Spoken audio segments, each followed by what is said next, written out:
Aujourd'hui, nous avons des informations très importantes à vous donner. L'évolution de la situation à l'est de la République démocratique du Congo. En tout cas, les choses vont dans la bonne direction. Les choses vont dans la bonne direction parce que aujourd'hui même, nous venons de remporter des victoires diplomatiques majeures, notamment d'abord les doubles brassards à l'ONU, mais également au niveau des CAC, où nous avons infligé un camouflet à Kigali qui a claqué la porte, parce que la RDC a refusé que la présidence de l'organisation CAC revienne à Kigali. Et face à cette situation, l'homme fort de Kigali a quitté. Donc, son narratif ne tient plus à travers le monde. Aujourd'hui, il est identifié. Il y a même une chaîne américaine qui a démontré l'implication de l'armée rwandaise dans la guerre à l'est de la République démocratique du Congo. Donc, il y a espoir. Mais l'information du jour, je vais le dire en quelques minutes, est le fait que Joseph Kabila est à l'est de la République démocratique du Congo. La situation a très mal tourné pour M. Kabila. Donc, il est en train de chercher des voies et moyens pour quitter Goma.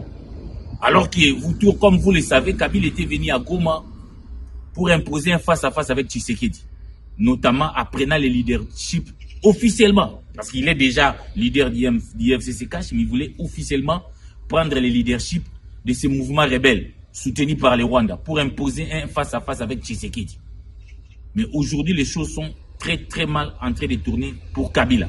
D'abord, au niveau des consultations nationales, ça a été un échec total pour lui. La grande partie des forces vives du Kivu, notamment de Goma, de Bukavu et de l'ensemble du Kivu, qu'il a consulté, ont dit non à sa démarche de s'allier avec le Rwanda pour déstabiliser les institutions de la République démocratique du Congo. Ça a été rejeté à la grande majorité en bloc. Donc il n'a pas pu faire adhérer la population du Kivu au plan rwandais, en dépit parce qu'il est venu avec un narratif pour faire adhérer la population du Kivu à son plan de déstabilisation de la RDC. Ça n'a pas marché. Combattre la dictature et consort, les Kivusiens et les peuples congolais à travers les peuples du Grand Kivu a rejeté sa démarche.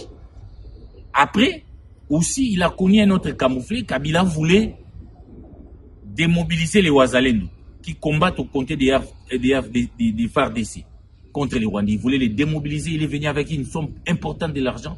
Mais les Wazalendo, qui sont les patriotes du Grand Kivu, qui ont toujours refusé l'occupation rwandaise, ont dit non. On dit non, qu'ils ne peuvent tout accepter, sauf le fait qu'un ancien chef de l'État soit allé au Rwanda pour massacrer, tuer, afin d'atteindre ses objectifs machiavéliques. C'est pourquoi la population a dit non. Face à cette situation, Kabila ne sait plus rien faire. C'est comme ça qu'hier soir, il a instruit ses lieutenants qui sont à Kinshasa de faire un communiqué du PPRD. Les communiqués que vous allez voir tout de suite pour dire que finalement Kabila, écoutez, il n'est pas à Goma, il n'a aucun lien avec les AFCM 23, il n'a aucun lien avec eux, mais papa, Ozo Sekana Bango, Ozo Liana Bango, Nabananga, Toebinengo Memaï. Allez, PPRD fait un communiqué, non, Kabila n'est pas lié à ces mouvements, il n'est pas là pour déstabiliser la RDC. En fait, Kabila a trouvé que ça a mal tourné, il cherche une voie de sortie. Il ne faut pas lui accorder cette voie de sortie. Les communiqués du PPRD, là, c'est une fuite en avant. Kabila a financé cette guerre, il doit en subir les conséquences. Donc, Congolais, nous sommes très contents des victoires diplomatiques remportées par la RDC, notamment à l'ONU et au CAC. Kagame lui-même est en difficulté parce que le monde entier est au courant de tout ce qu'il fait à Goma. Donc, ce que nous vous annonçons, Kabila est sérieusement en difficulté. Et en dernier lieu, Martin Fayulu, coup de chapeau Martin Fayulu. Je l'ai toujours dit, il a agi comme le général Tchéken en 1944-45, quand le Japon a envahi la Chine. Il était opposant à Mao Tse-tung, mais il est allé voir Mao Tse-tung pour lui dire, en dépit de nos divergences, nous avons un ennemi commun qui s'appelle le Japon. Nous devons d'abord bouter notre ennemi dehors et nous allons régler nos problèmes après. Merci Martin Fayulu, c'est grâce à toi aussi que Kabila vient de faire un véritable rétropédalage.